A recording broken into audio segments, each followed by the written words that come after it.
नमस्कार दोस्तों, स्वागत है आप सभी का हमारे YouTube चैनल सत्य धर्म वचन में। प्रिय भक्तगणों, हिंदू धर्म ग्रंथों में हर एकादशी का अपना अलग अलग महत्व बताया गया है। इन्हीं अलग अलग विशेषताओं के कारण इनके नाम भी अलग अलग रखे गए हैं। हर एक वर्ष में 24 एकादशियां होती हैं। मलमास की एकादशियों को मिलाकर इनकी संख्या 26 हो जाती है। इन्हीं एकादशियों में से एक एकादशी आषाढ़ मास के कृष्ण पक्ष की एकादशी है, जिसे योगिनी एकादशी के नाम से जाना जाता है। योगिनी एकादशी का उपवास रखने से समस्त पापों का नाश होता है तथा इस लोक में भोग और परलोक मुक्ति भी मिलती है। तो आज हम श्रवण करेंगे योगिनी एकादशी के व्रत कथा का। तो आप इस कथा को पूरा और प्रसन्नचित मन से सुनिएगा और अगर वीडियो पसंद आए तो वीडियो को एक लाइक अवश्य कीजिएगा।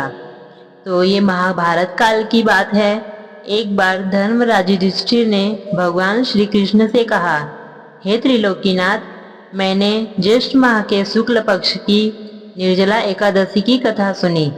अब आप कृपया करके आषाढ़ माह के कृष्ण पक्ष की एकादशी की कथा सुनाइए। इस एकादशी का नाम तथा महात्म्य क्या है, तो अब मुझे ये सब विस्तार पूर्वक समझाइए। इस पर श्री कृष्ण बोले कि हे राजन, आषाढ़ कृष्ण पक्ष की एकादशी का नाम योगिनी एकादशी है। इसके व्रत से समस्त पाप नष्ट हो जाते हैं। यह इस लोक में भोग और परलोक में मुक्ति देने वाली है। यह तीनों लोकों में प्रसिद्ध है। मैं तुमसे पुराणों में वर्णन की हुई एक कथा कहता हूँ, इसे ध्यानपूर्वक सुनना। स्वर्गधाम की अलकापुरी नामक नगरी में कुबेर नाम का एक राजा राज्य करता था। वह बहुत ही शिव भक्त था और प्रतिदिन शिव की पूजा किया करता था। उसका एक माली था, उसका नाम था हेम।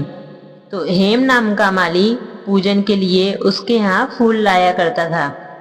हेम की एक पत्नी थी, उसका नाम विशालाक्षी था। वह अत्यंत ही सुंदर थी।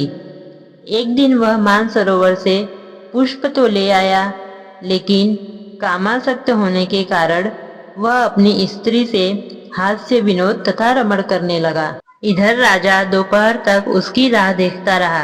अंत में राजा कुबेर ने अपने सेवकों को आज्ञा दी कि तुम लोग जाकर माली के न आने का कारण पता करो कि ऐसी क्या वजह थी जो अभी तक माली पुष्प लेकर नहीं आया।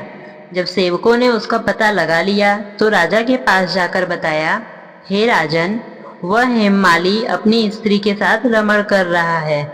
यह सुनकर कुबेर ने क्रोधित होकर उसे बुलाया। हेममाली राजा के भय से कांपता हुआ उपस्थित हुआ।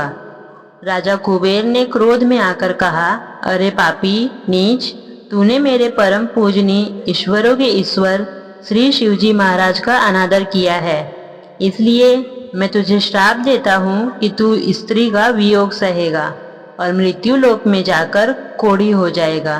कुबेर के श्राप से हेममाली का स्वर्ग से पतन हो गया और वह उसी क्षण पृथ्वी पर आ गिरा। पृथ्वी पर आते ही उसके शरीर में श्वेत कोढ़ हो गया। उसकी स्त्री भी उससे बिछड़ गई। मृत्यु लोक में आकर माली ने भयंकर दुख भोगे। भयानक जंगल में जाकर बिना अन्न और जल के भटकता रहा। रात को नींद भी नहीं आती थी, परंतु शिव जी की पूजा की कृपा से उसकी बुद्धि मलिन न हुई और उसे पूर्व जन्म की भी सुध थी। अनेक कष्टों को भोगता हुआ तथा अपने पूर्व जन्म के कुकर्मों को याद करता हुआ वह हिमालय पर्वत की तरफ चल पड़ा। चलते चलते वह एक दिन मार्कंडे ऋषि के आश्रम में जा पहुंचा।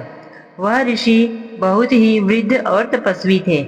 वह दूसरे ब्रह्मा के समान प्रतीत हो रहे थे और उनका वह आश्रम ब्रह्मा की सभा के समान शोभा दे रहा था।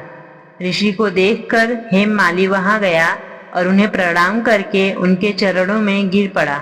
हेममाली को देखकर मार्कंडेय ऋषि ने कहा, तूने ऐसे कौन से कुकर्म किए हैं जिससे तू कोढ़ी हुआ और भयानक कष्ट भोग रहा है। महर्षि की बात सुनकर हेममाली बोला, हे मुनिश्रेष्ठ, मैं राजा कुबेर का अनुचर था। मेरा नाम हेममाली है। मैं प्रतिदिन मानसरोवर से फूल लाकर शिव पूजा के समय कुबेर को दिया करता था। एक दिन पत्नी सहवास के सुख में फंस जाने के कारण मुझे समय का ज्ञान ही नहीं रहा और दोपहर तक पुष्प न पहुंचा सका। तब उन्होंने मुझे श्राप दिया कि तू अपनी स्त्री का वियोग और मृत्यु लोक में जाकर कोढ़ी बनकर दुख भोग। इसी कारण मैं कोढ़ी हो गया हूँ तथा पृथ्वी पर आकर भयंकर कष्ट भोग रहा हूँ। अतः कृपया करके अब कोई ऐसा उपाय बतलाइए जिससे मेरी मुक्ति हो जाए। यह सब सुनकर मार्कंडेय ऋषि ने कहा, हे हेममाली, तूने मेरे सम्मुख सत्य वचन कहे हैं, इसीलिए मैं तेरे उद्धार के लिए एक व्रत बताता हूँ। यदि तू आषाढ़ माह के कृष्ण पक्ष की योगिनी नामक एकादशी का विधान पूर्वक व्रत करेगा तो तेरे सभी पाप नष्ट हो जाएंगे। यह सुनकर हेममाली ने अत्यंत प्रसन्न होकर मुनि को साष्टांग प्रणाम किया। मुनि ने उसे स्नेह के साथ उठाया। हेममाली ने मुनि के कहे अनुसार विधि पूर्वक योगिनी एकादशी का व्रत किया। इस व्रत के प्रभाव से अपने पुराने स्वरूप में आकर वह अपनी स्त्री के साथ सुखपूर्वक रहने लगा। भगवान श्री कृष्ण ने कहा, हे राजन, यह योगिनी एकादशी का व्रत 88,000 ब्राह्मणों को भोजन कराने के बराबर फल देता है। इसके व्रत से सभी पाप नष्ट हो जाते हैं और अंत में मनुष्य मोक्ष प्राप्त करके स्वर्ग का अधिकारी बनता है। एक बार प्रेम से बोलिए श्री हरि विष्णु की जय। प्रिय भक्तगणों, यदि आपको वीडियो अच्छी लगी हो तो वीडियो को लाइक और चैनल को सब्सक्राइब करके बेल आइकॉन जरूर प्रेस करें और कमेंट में हर हर महादेव जय श्री हरि विष्णु लिखना ना भूलें। मिलते हैं नेक्स्ट वीडियो में, तब तक के लिए धन्यवाद।